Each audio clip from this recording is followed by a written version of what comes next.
د هیواد په شمال کې د بیګانۍ شدیدې زلزلې تازه معلومات خپاره شوي.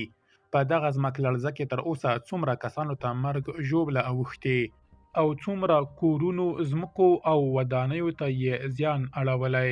د افغان واکمنۍ چارواکي په اړه څه وایي؟ بشپړ جزئیات په ویډیو کې تر پایه وګورئ.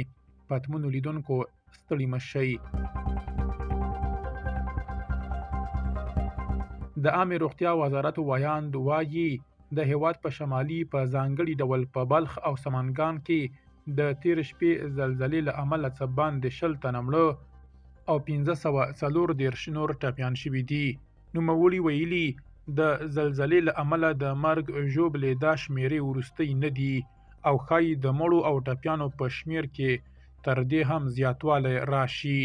هغه زیاتوي چې د دې پیښې ټپیان د بلخ او سمنګان ولایتونو روغتونونو ته لیږدول شوي، خو د هغه په ټکو چې د یو شمېر ټپیانو روغتیایي حالت نازک ښودل شوی.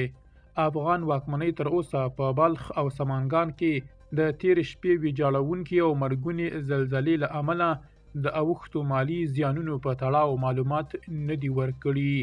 له بلخ او سمنګان سربیره په بدخشان کې سیمه ایز چارواکي خبر ورکوي چې د تېرې شپې زلزلې له امله د دغه ولایت په شهر بزرګ ولسوالۍ کې شاوخوا 800 استوګنیز کورونه ویجاړ شوي دي. دا زلزله تېره شپه شاوخوا 1 بجه د ریختر په کچه 6.3 درجې او د 10 کیلومترو په ژوروالي رامنځته شوه او مرکز یې د سمنګان خولم ولسوالي ښودل شوې چې ډېر ځاني او مالي تلفات هم په همدې ولسوالۍ کې اوښتي دي. د هیواد په شمالي ولایتونو کې د تېرې شپې زلزلې له امله د اوښتو ځاني او مالي زیانونو په تړاو له RS پښتو سره پاتې شئ.